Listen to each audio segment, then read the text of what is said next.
뼈아픈 지적인데요.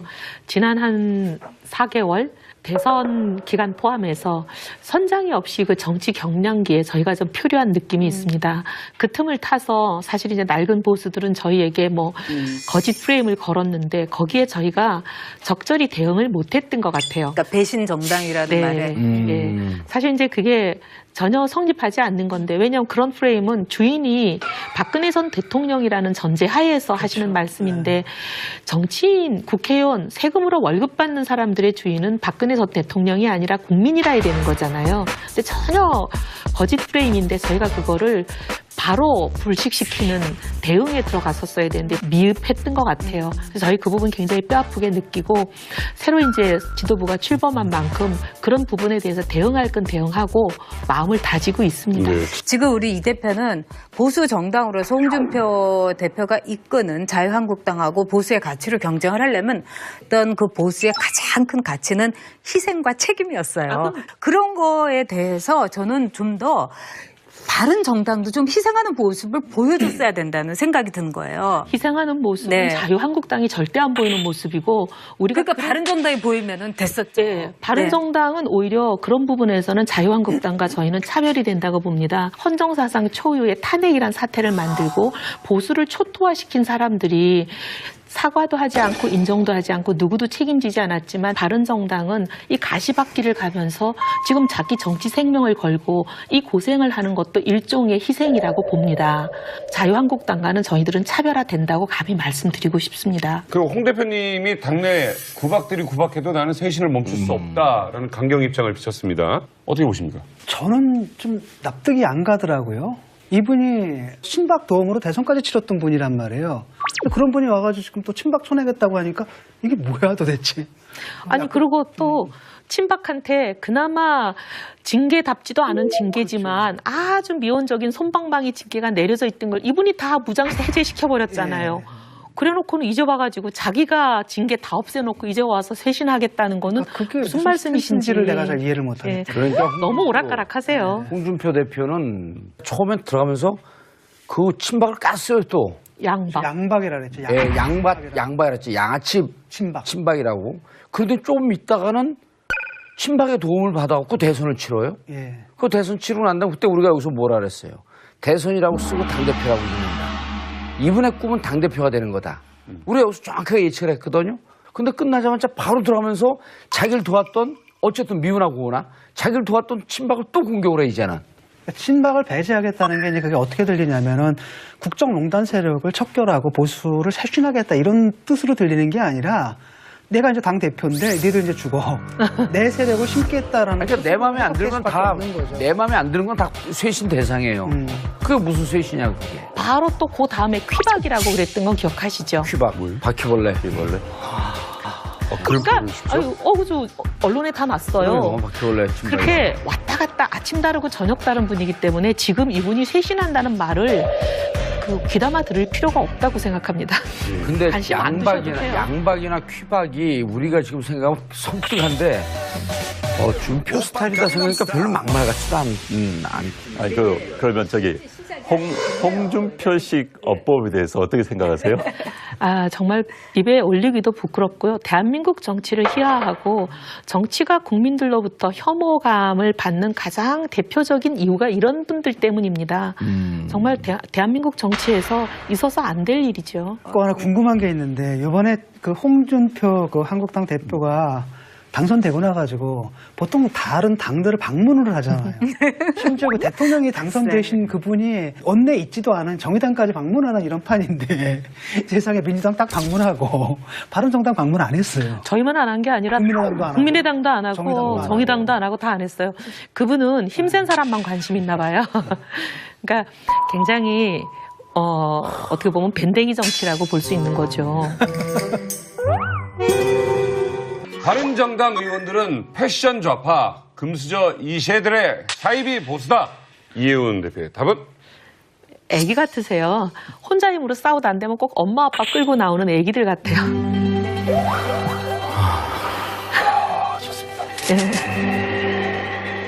바른정당은 자유한국당에서 떨어져 나온 기생정당이다. 대답은 저런 막말 좀 못하시게 국회에서 누가 법 좀 발의했으면 좋겠어요. 홍준표 발언 금지법. 한다. 바른정당 입당 타지는 거짓, 공작 정치 밝히겠습니다. 이혜원 대표의 대답은 근데 저런 주로 반응은요. 도둑이 재발절일 때 하는 거랑 싱크로 100% 같은데요. 바른정당 지방선거 전까지 자유한국당에 흡수될 거라 예상합니다. 대답은 저거 실화예요? 근데 꽃가마 태워주셔도 갈 생각 제로니까 걱정하지 마세요. 혹시 홍준표 대표님께서 보고 계실지 주변에서 보고 계실지 모르겠습니다. 혹시라도 출연을 원하신다면 저희 제작진과 상의를 해보시고요. 하나하나 좀 이야기를 나눠볼게요. 패션 좌파 금수저 2세들의 사이비 보수다. 아마 저희 당의 이제 일부 의원을 가지고 얘기하는 것 같은데 어떤 집에서 태어났냐가 중요한 게 아니라 지금 어떤 생각을 갖고 어떤 행동을 하며 어떤 정책을 만들고 있느냐가 중요한 거지. 본인이 굉장히 어려운 집에서 태어났기 때문에 본인은 무조건 그럼 개혁적이냐? 저는 홍준표 대표님 같은 분이 반개혁적인 분이라고 생각합니다. 재벌을 가장 편들고 네. 경제적인 권력을 이용해서 반칙 횡포를 일삼는 사람들을 방조하는 걸 넘어서서 비호 대변하는 그런 세력이 가장 잘못된 세력이지 부유한 집에서 태어난 게 잘못이라고 얘기하는 사람 저는 받아들이기 어렵습니다. 기생정당이라는 발언은 그거는 뭐 언급할 가치도 없는 막말이죠. 예. 저런 막말이 우리나라 정치를 좀먹는 거죠. 예, 그런다면 자유한국당에 흡수될 거라는 이야기 있지 않습니까? 사실은 이거를 뭐 자꾸 이렇게 계속 발언들을 해요. 정말 죄송한 말이지만 연탄가스 같은 발언이죠. 이게 무슨 말씀이에요? 소리 없이 사람을 죽이는 거예요.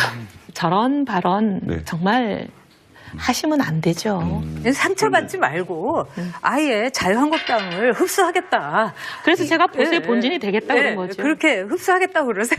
그러니까 보수의 본진이 되는 거는 자유한국당이 사라지게 만들겠다는 거예요.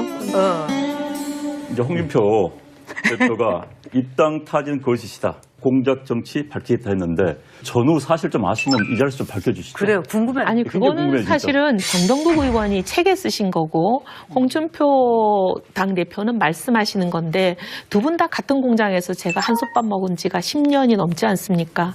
그러면 두 분에 대해서 그동안의 삶의 궤적, 행보, 인품 다 모든 것을 종합해서 판단하잖아요. 누구 말을 믿을 것인가. 근데 정병국 의원은 굉장히 진지한 분이에요. 사석에서도 사실이 아닌 얘기를 하는 걸 본 적이 없는데 제가 10몇 년 동안 본인이 원고를 꼼꼼히 고치고 쓰고 계속 오탈자까지 고쳐 쓴 그 책을 쓰면서 사실이 아닌 얘기를 했을 거라고 저는 생각지 않습니다. 이게 진실 게임처럼 지금 되고 있는데 근데 나머지 한 분은 아침 저녁으로 말씀이 계속 달라지는 분을 제가 어떻게 믿겠습니까? 안혜원 원장님 어떻게 보세요? 보통 책에 쓸 때는 허위를 쓰기가 어렵습니다. 왜냐하면 그게 다 증거가 되죠. 책이라는 것은. 아마 감수도 받지 않았을까요, 변호사에? 그렇죠. 변호사 감수 대부분 받죠. 맞죠. 인정한 부분은. 제가 정병국 의원님한테 들은 얘기는 당시 저희가 탈당하고 창당하는 과정에서 바른정당에 그 엄청난 타격을 가한 세 사람에 대해서 썼다는 거예요. 예. 에피소드를. 근데 다 실명으로 썼대요, 처음에는. 근데 마지막 원고를 교정하는 과정에서 이분만 실명을 나머지 하겠다. 두 사람에 대해서는 고민 끝에 실명을 지우고 익명으로 썼는데 이분만은 여러 번 고민하고 결국 실명으로 남기기로 결정해서 남겼다는 거예요. 아니 근데 이게 입당 타진했다라고 하게 되면 그게 뭐 부끄러운 일이에요? 그때 자기 어느 당에도 안 있었는데. 그러니 제가 이걸 보고 아까 그렇게 말씀드린 거예요. 아니, 왜 이렇게 그런 펄쩍 일인가? 뛰냐는 거예요. 혹시 다시 돌아오고 싶어하는 분이 있지는 않을까? 그 중에서 예. 정말 욕먹는다. 그건 돌아오고 싶어도 아니 못 돌아오지 않을까? 저는 질문 그냥 드리겠습니다. 아니. 한 명 이상이다 아니다. 이다. 3명 이상이다 아니다. 저한테 얘기한 사람은 한 셋 정도 되는데 셋 이상은 제가 저한테 얘기 안 했을 수 있으니까 제가 모르죠. 다 만나본 건 아니니까. 진짜 오고 싶어하는 분이 있어요. 그럼 올 수도 있습니까? 아니요. 근데 이제 그분 이제 보고 싶다. 저하고 힘들죠. 굉장히 가까운 분들이 있어요. 그 13명 안에. 지금도 따로 단둘이 밥을 먹기도 하고 차도 마시기도 하고 친하게 지내는 분들이 있는데 그분들이 아우 정말 미치겠다. 못 살겠다. 정말 내가 그때 뭐가 쉬었나 봐. 정말 내 발등을 찍고 싶어 이러는 분이 있거든요. 그럼 오세요. 오면 되지. 이러면 지금 가면 죽는 거 어떻게 가냐. 이제 이러시는 분들이에요. 이게 정치적인 립서비스라고 볼 수도 있는데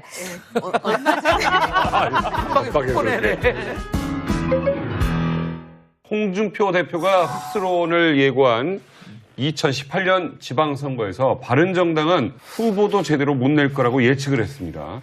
바른정당 대 자유한국당 승리를 점쳐본다면 모르겠어요. 두 당 다 힘들 거라고 보거든요. 바른정당이 아무래도 자유한국당보다 좀 불리한 게 자유한국당은 이른바 TK라는 어떤 지역만은 그래도 잡고 있잖아요. 근데 바른정당 같은 경우는 오히려 TK 이외의 지역이거든요. 이런 지역에서 이 1년 동안 어떻게 하느냐에 따라서 보수의 대표를 누구로 몰아줄 것인가. 아마 보수적인 유권자들도 이제 판단할 겁니다. 자유한국당? 아, 이거 너무 심한데? 바른정당?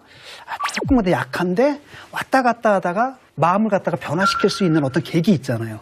그런 계기를 만들어낸다면은 다른 지역에서는 내가 볼 땐 바른정당이 약진할 수도 있다고 봅니다. 저는 참 힘들 거라고 봐요. 정말 잘 되길 바라는데 자유한국당은 더 말할 것도 없고 바른정당도 사실 정치라는 것이 이제 워낙 베테랑이니까 잘 알겠지만 힘과 세력이 있어야 되잖아요. 근데 이제 기반이 너무 없는 데다가 물론 저는 TK가 전부라고는 생각 안 해요. 근데 지금 너무나 초라한 보수의 모습이 정말 TK에서 누가 힘을 잡느냐가 보수 정당으로서 살아남는 거에 바로미터가 되는 것처럼 그렇게 될 정도로 보수가 추락한 거예요. 근데 서울에도 있고 전라도에도 있고 충청도, 강원도, 뭐 제주도 사실 보수층은 있어요. 근데 왜 그 사람들의 마음을 못 얻느냐 하는 점이에요. 지금 TK 작군제들 다들 말씀하시는데 과거 보수 세력의 주력 부대는 사실 TK 6070이 맞습니다. 그래서 이 사람들의 마음을 누가 얻느냐가 보수의 주도권 싸움인데 바른정당은 대선을 거치면서 완전히 달라져 버렸습니다. 보수가 절대 다가가지 못했던 젊은 층이 저희의 주력 부대가 돼버렸어요. 그동안 사실 새누리당, 한나라당 그 사람들은 젊은 층을 얻으려고 그렇게 많은 노력을 했음에도 절대 젊은 층을 얻질 못했어요. 근데 저희는 지금 수도권 2030이 저희의 당원의 중심 분포가 돼버렸습니다. 그래서 오히려 저희는 물론 그렇다고 연세 드신 분들을 우리가 도외시하고 외면하자는 게 아니라 중심을 수도권 2030에 두고 여기서부터 외연을 확장해 나가는 전략을 쓰겠다는 겁니다. 그러면 저희가 희망이 있다고 보는 거죠. 자, 협치를 강조한 문재인 정부 체제에서 보수 정당의 역할이 중요한 만큼 바른정당은 어떤 입장을 가지고 있을지. 최근에 그 홍준표 한국당 대표가 국가 원수가 외국 방문해가지고 외교 활동하는 동안에 비판하는 건 좀 그렇지 않느냐. 그동안 자제하겠다. 청와대 이렇게 얘기를 비판을 했단 말이죠. 자제하겠다. 근데 반면에 이제 그 바른정당 같은 경우에 추기영 심사도 보이콧하고 뭐 이렇게 나오다 보니까 홍준표 대표가 더 합리적인 거 아니야? 이런 생각을 또 가질 수도 있는 거죠. 대승적으로 좀 그렇죠. 이렇게. 바로 한 일주일 전에 제가 했던 발언을 이분이 그대로 카피를 하셔가지고 지금 별명이 댓글에 보면 따라쟁이로 돼 있어요. 예, 컨닝을 많이 하시는 것 같아요. 대통령 외국 나가 계시는 동안에 직접적인 공격 발언 자제하자라고 저희가 선언해도 그것도 그대로 따라 하셨어요. 근데 이제 추경에 대해서는 제가 말씀드렸던 것은 정쟁과 민생은 연계하는 것을 좀 최소화했으면 좋겠다라고 말씀드렸는데 김상곤 후보자에 대해서는 저희가 좀 유감으로 생각하는 게요. 사실 제가 문정부 출범 6일째에 문정부가 잘하고 있다고 얘기했다가 많은 보수들로부터 돌을 많이 맞았습니다. 소통 잘한다고. 아니 그리고 또 친박한테 그나마 징계답지도 않은 징계지만 아주 미온적인 솜방망이 징계가 내려져 있던 걸 이분이 다 무장세 해제시켜버렸잖아요. 그래놓고는 이제 와가지고 자기가 징계 다 없애놓고 이제 와서 쇄신하겠다는 거는 그게 무슨 말씀이신지를 내가 잘 이해를 못하겠다. 그러니까 너무 오락가락하세요. 홍준표 대표는 처음에 들어가면서 그 친박을 깠어요 또. 양박. 양박이라 그랬죠. 예, 양박이랬지. 양아치 친박이라고. 그런데 좀 있다가는 친박의 도움을 받아갖고 대선을 치러요. 예. 그 대선 치르고 난 다음에 그때 우리가 여기서 뭐라 그랬어요. 대선이라고 쓰고 당대표라고 부른다. 이분의 꿈은 당대표가 되는 거죠. 불식시키는 대응에 들어갔었어야 되는데 미흡했던 것 같아요. 그래서 저희 그 부분 굉장히 뼈아프게 느끼고 새로 이제 지도부가 출범한 만큼 그런 부분에 대해서 대응할 건 대응하고 마음을 다지고 있습니다. 네. 지금 우리 이 대표는 보수 정당으로서 홍준표 대표가 이끄는 자유한국당하고 보수의 가치를 경쟁을 하려면 어떤 그 보수의 가장 큰 가치는 희생과 책임이었어요. 그런 거에 대해서 저는 좀 더 다른 정당도 좀 희생하는 모습을 보여줬어야 된다는 생각이 든 거예요. 희생하는 모습은 네. 자유한국당이 절대 안 보이는 모습이고 우리가 그러니까 바른 정당이 보이면은 됐었죠. 네, 바른정당은 오히려 그런 부분에서는 거다. 우리가 여기서 정확하게 예측을 했거든요.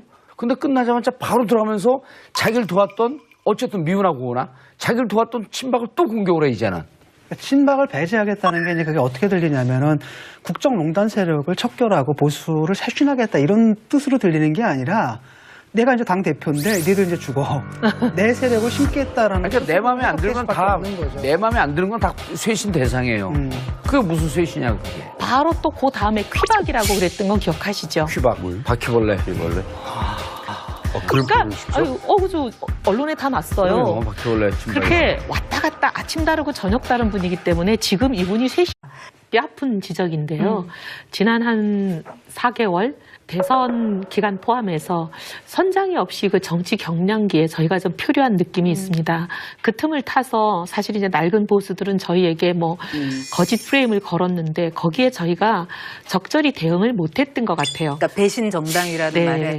예. 사실 이제 그게 전혀 성립하지 않는 건데 왜냐하면 그런 프레임은 주인이 박근혜 전 대통령이라는 전제 하에서 하시는 말씀인데 정치인, 국회의원, 세금으로 월급 받는 사람들의 주인은 박근혜 전 대통령이 아니라 국민이라야 되는 거잖아요. 근데 전혀 거짓 프레임인데 저희가 그거를 바로 한국당과 저희는 차별이 된다고 봅니다. 헌정사상 초유의 탄핵이란 사태를 만들고 보수를 초토화시킨 사람들이 사과도 하지 않고 인정도 하지 않고 누구도 책임지지 않았지만 바른정당은 이 가시밭길을 가면서 지금 자기 정치 생명을 걸고 이 고생을 하는 것도 일종의 희생이라고 봅니다.